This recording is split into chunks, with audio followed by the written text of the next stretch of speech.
Saya hanyalah satu dari sekian juta orang di dunia ini, nggak cuma di Indonesia ya, yang merasakan sebuah perubahan kehidupan lewat usaha TNC ini.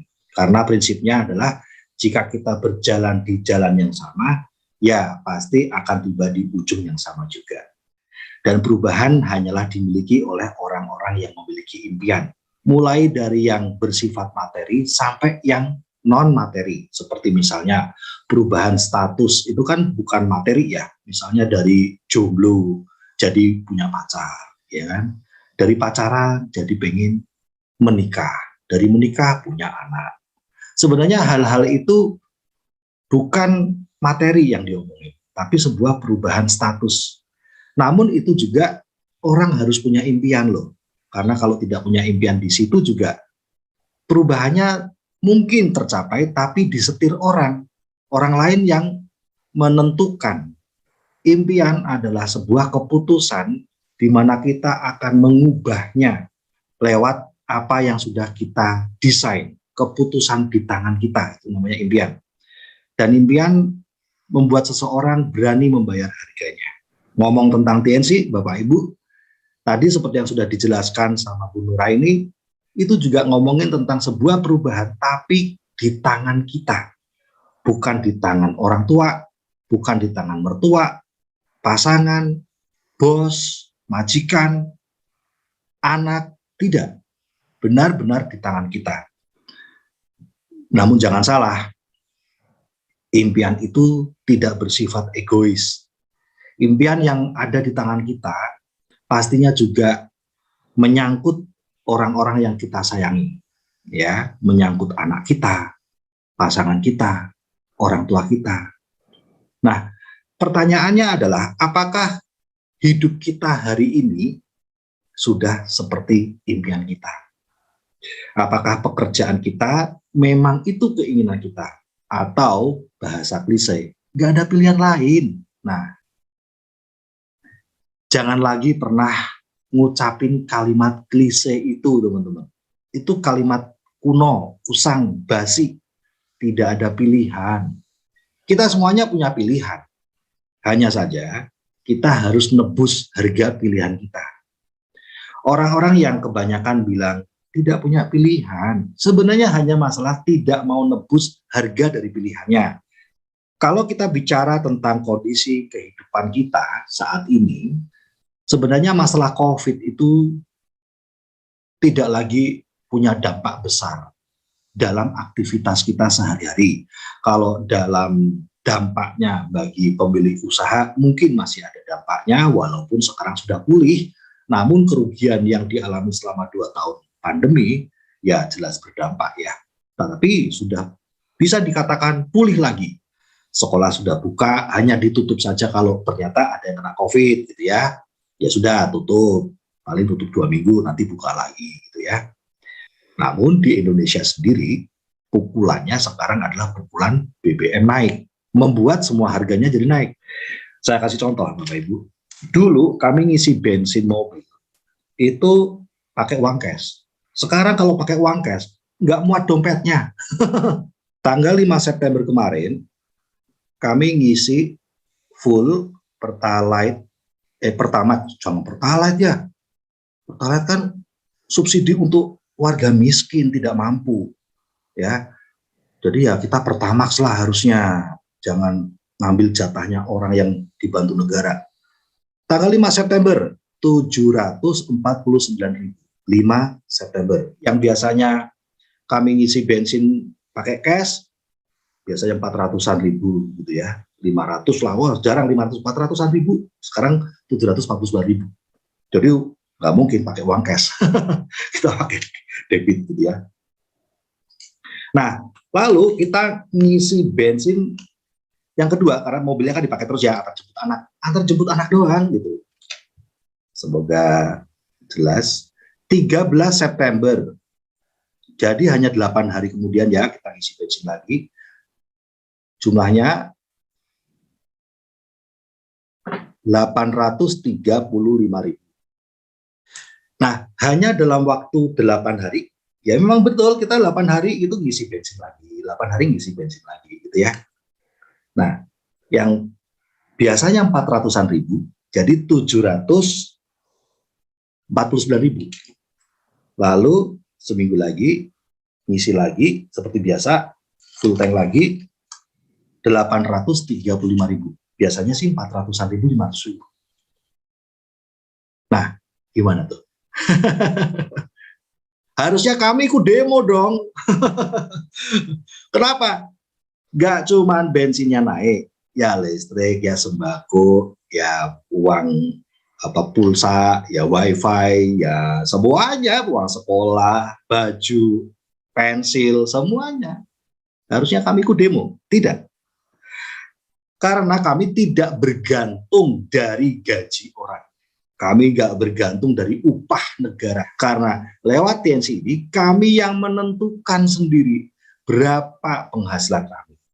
Kita di bisnis TNC ini, seperti tadi Ibu Nuraini udah jelasin kan, di bisnis TNC ini kita bisa menentukan penghasilan kita secara mingguan ada, secara bulanan ada, dan jumlahnya nggak sedikit.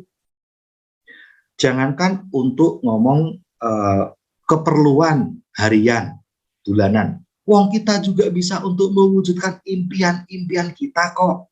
Nah kalau udah ngomong impian kan berarti yang dasar, yang harian, bulanan kan terpenuhi ya. Baru kita bisa mewujudkan impian. Tadi saya sempat ngobrol sebentar tuh sama anak saya yang kelas 3 SD namanya Aldri. Nah dia nanya-nanya, kita lagi ngobrol, dia nanya tentang plat nomor. Plat nomor kita ganti ya Pak nanti. Karena kan plat nomor kan sekarang warnanya kan dasarnya bukan hitam lagi, lalu tulisan dan huruf angkanya putih, kan enggak ya. Sekarang kan dasarnya putih, lalu huruf angkanya kan hitam. Enggak, keren banget. Jadi kurang asik gitu. Wah Pak, nanti kita platnya juga ganti ya, warnanya jadi putih juga ya, kayak yang lain-lain. Terus saya bilang, ya masih agak lama, 5 tahun lagi, karena kan untuk pajak STNK kan 5 tahunan ya. Terus dia bilang begini, mungkin karena begitu sering lihat ada demo, kan nanya dia, demo apa? Itu tuh kenaikan BBM, kenaikan bensin. Nah kita kan jelasnya kayak gitu. Nah emang kenapa kok demo? Ya kan jadi uang untuk beli berasnya jadi berkurang karena harganya kan jadi naik semua, untuk ojek online juga jadi nambah biayanya dan sebagainya. Terus dia berpikir bahwa wah berarti uangnya jadi kurang ya. Iya, banyak yang jadi susah tuh mau maem. Kita jelasin seperti itu. Nah, lalu kembali ke diskusi kami tadi, dia bertanya, wah Pak, berarti kalau 5 tahun lagi mobil kita jadi tinggal satu dong. Tinggal yang merah, yang Mazda, yang kecil. Enggak dong, ya tetap ekstra dong. Emang kenapa kok ganti? Kan nggak punya duit, kan bensinnya naik, mobilnya kan harus dijual, kita nggak punya duit Pak. saya bilang, oh ya enggak lah, kita punya duit, kita punya TNC kok. Kalau di TNC itu duitnya makin lama makin gede, duitnya makin lama makin banyak. Tinggal tergantung Papa mau kerja atau enggak. Gitu. Pokoknya kalau mau kerja, duitnya tambah banyak. Bukan tetap, bukan kurang. Nah, tapi apa yang dikhawatirkan oleh anak saya yang baru kelas 3 SD ini menjadi bahan saya merenung sedikit. Kalau anak kelas 3 SD aja udah ketakutan, udah bisa merasa takut dengan kenaikan bensin yang membuat orang menurut dia jadi miskin gitu ya, menurut dia jadi miskin. Bagaimana dengan putra atau putri Anda? Bagaimana dengan Anda sendiri sebagai pencari nafkah menghadapi ini? Karena kecemasan ini berangkat dari pemahaman sebuah penghasilan yang tetap. Banyak orang berpikir bahwa kalau orang punya penghasilan tetap, maka dia aman. Kalau TNC kan penghasilannya nggak tetap, Pak. Nah, dalam benaknya banyak orang di luar sana yang bukan membangun jaringan, networking, penghasilan yang tidak tetap itu nggak seneng. Karena apa? Dalam pikiran mereka kadang ada, kadang nggak ada. Kadang dapat bonus, kadang kosong. Gitu kan. Tetapi justru penghasilan yang tetap itulah yang kami takutkan. Gaji, mau berapapun gaji Anda. Contohnya buat teman-teman perantau deh, yang gaji 8 juta deh. Anda ngerasa gede penghasilan itu. Coba, bensin nggak naik aja, Anda udah merantau. Sembako nggak naik aja, Anda udah merantau. Lah gimana dengan bensin dan sembako yang sekarang naik? Apa nggak Anda double merantau itu nanti? Penghasilan tetap itu menakutkan kami. Karena apa? Kebutuhan naik. Dulu orang berpikir bahwa kebutuhan naik itu kalau dari nggak punya anak, jadi punya anak. Dari anaknya belum sekolah, jadi sekolah. Jadi anaknya satu, nambah punya adik. Enggak juga. Dengan kondisi tetap aja, anak kami belum nambah, anak kami belum ganti sekolah yang SD jadi SMP, SMP jadi SMA. Wong bensinnya juga udah naik. Gitu. Wong sembakonya juga udah naik. Itu sebabnya kami nggak mau penghasilan yang tetap. Itu menakutkan, itu mengkhawatirkan. Rumah yang sekarang harga 400 juta, yang masuk kategori rumah sederhana, rumah biasa gitu ya, rumah sejuta umat lah gitu ya, 400 juta, ya udah jelas sekarang pasti harga properti juga naik. Harga 400 juta pasti sekarang paling murah juga 600 juta. Terus gimana dengan penghasilan tetap? Penghasilan tetap itu bencana. Nah, apakah kita akan terus, tanda kutip, melarikan diri gitu, dengan kondisi ini? Yang tadinya gajinya 5 juta merantau, lalu merantau ke tempat yang gajinya 8 juta. Terus merantau lagi ke tempat yang gajinya 10 juta. Mau sampai kapan melarikan diri? Bagaimana dengan anak-anak yang tumbuh tanpa kasih sayang? Anak itu adalah pohon, kasih sayang orang tua itu adalah tanah. Kalau pohon ini nggak punya tanah, mungkin ditancepin aja gitu ya di pot gitu ya, ya bisa tumbuh, ya bisa tumbuh, ya bisa tumbuh. Potnya toh diganti lagi pot yang lebih gede, lebih gede. Tetapi anyway itu bukan bumi. Kalau pohon ini memang untuk dibonsai ya oke-oke aja di pot. Tetapi kalau pohon ini kita harapkan tumbuh maksimal, berkembang, ya kita nggak bisa taruh dia di pot terus. Kita harus tanam dia di tanah. Begitu pula dengan anak dan orang tua yang memberi kasih sayangnya. Kalau kita ingin anak kita bonsai, secara mentalnya, tanggung jawabnya, kemandiriannya, mental suksesnya bonsai, ya nggak apa-apa, ditaruh di pot aja, dirawat sama kakek, nenek, atau bapak gitu ya, tanpa kasih sayang orang tua, ibu terutama. Tetapi kalau kita ingin anak kita tumbuh menjadi pohon yang maksimal, pohon raksasa, secara mentalnya, kedewasaan, pribadinya, kemandiriannya, ya dia harus, selama dia belum mandiri ini, dia harus ada dalam perawatan orang tuanya. Tanah itu harus orang tuanya. Ya, karena nanti kalau kena badai, ada masalah-masalah, di mana masalah itu selalu ada, ya maka ini pohon akan mudah tumbang. Akar-akar di pohon tidak akan pernah bisa maksimal kalau dia di pot aja, sementara dia adalah pohon yang inginnya kita tumbuhkan sampai maksimal dewasa.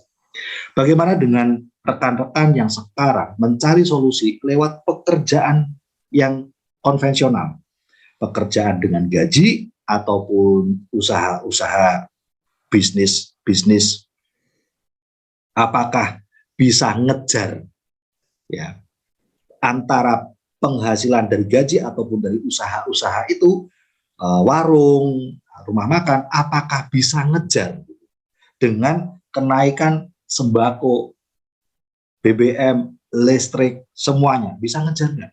Kayaknya nggak bisa ngejar juga, ya. Sehingga ya kenapa kami jalankan bisnis ini, bahkan saya betah sampai 20 tahun. 20 tahun ini sudah berapa kali ganti harga bensin, naik BBM-nya, naik biaya semuanya. Kami bisa survive karena TNC. Karena TNC nggak gaji tetap. Karena TNC naik terus asal mau kerja. Ya, ini kami sebut pekerjaan. Kalau cuma disebut main-main ya kami nggak kerjakan. Tapi karena ini adalah pekerjaan, maka kami kerjakan seperti orang kantoran, secara konsentrasi, waktu, dan sebagainya. secara orang kantoran. Saya akan tunjukkan sedikit aja ya, karena waktu saya kan sudah habis nih. Kondisi awal sebagai guru SD, ini memulai TNC. Tiap hari seperti ini, kegiatan saya kalau mau kerja, nongkrong, cari angkot, ganti-ganti 4 kali gitu ya, baru nyampe tempatnya, setiap hari seperti itu. Lewat TNC ini, 2 tahun kemudian, saya bisa membiayai pernikahan kami. Bangganya luar biasa. Meskipun tinggal di kos-kosan, ya, namun akhirnya lewat TNC, kami bisa beli rumah pertama. Murni hasil TNC, ini adalah rumah pertama yang sekarang kami sewakan. Ya. Ini harga 600 juta waktu itu kami beli cash. Lalu kami bisa ambil rumah kedua. Ini hasil TNC juga. Ini harga 1 miliar. Lalu kami bisa renovasi. Ini renovasinya lebih gede hasilnya, 2,6 miliar. Mobil ini semuanya juga hasil TNC. Nah, ini yang tadi anak saya bilang gitu ya. Berarti 5 tahun lagi kita mobilnya cuma 1 ya, yang merah itu aja ya. Karena kan kita nggak punya uang. Jadi mobil yang ini dijual. Nah, mungkin hal ini bisa jadi pemikiran yang muncul di benak kita kalau kita gaji tetap, teman-teman. Nah, kalau gaji tetap ya mau nggak mau kan lepas beban 1 demi 1, ya kan? Mau gajinya tetap kok, bebannya naik. Kalau gaji tetap ya terpaksa lepas beban 1 demi 1, dijual. Tidak, TNC penghasilan naik kalau kita mau serius, ya. Nah, ini mobil yang merah ini, mobil kedua ini, itu kita kasih buat anak kita, surprise, ya, karena dia seneng gitu ya sama mobil kecil, mobil merah tuh seneng gitu. Nah, ya udah, kita bisa kadokan buat dia surprise. Itu hasil TNC dan kami beli cash. Nah, jadi teman-teman semuanya menghadapi BBM naik, ya, Anda nggak perlu khawatir. Karena apa? Karena lewat TNC ini kita bisa mengatur, kita yang tentuin mau digaji berapa sama TNC. Setiap minggu ada bonus mingguannya, kita mau dapat gaji berapa. Yang penting, apakah Anda mau bekerja? Karena ini pekerjaan. Ya, kalau saya jadi Anda sih, seperti gini aja deh. Waktu saya jadi guru SD dan menjalankan TNC, yang saya anggap pekerjaan itu TNC-nya. Guru SD itu sambilan. Gitu. Kenapa? Karena apa yang kita anggap sebagai pekerjaan utama itu pasti hati kita ada di sana, waktu kita ada di sana, dan pasti ada hasilnya. Nah, saya hanya berpikir kalau saya menganggap pekerjaan saya guru SD sebagai pekerjaan lalu TNC sambilan, apa hasilnya nih? Ternyata yang saya jadikan pekerjaan utama yaitu sebagai guru SD nggak akan perubahan apapun gitu, naik cuma berapa persen gitu kan. Tetapi kalau saya jadikan TNC adalah pekerjaan utama, sementara yang guru SD sambilan aja, yang penting store muka gitu ya, yang penting nggak ngaco gitu ya, kerja aja biasa, tapi semua waktu, tenaga, energi untuk pekerjaan utama yaitu TNC, lah hasilnya memang luar biasa.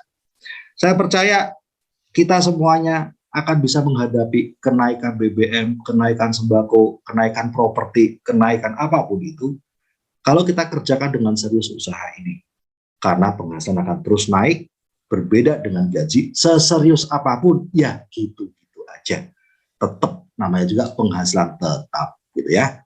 Baik, Bapak Ibu, saya pikir cukup dulu. Ya, segera merapat sama pengundang Anda. Inilah solusi di saat krisis ekonomi. Saya kembalikan lagi ke Bu Lili. Sukses selalu. Assalamualaikum warahmatullahi wabarakatuh. Salam sejahtera buat teman-teman semuanya. Monggo Bu Lili.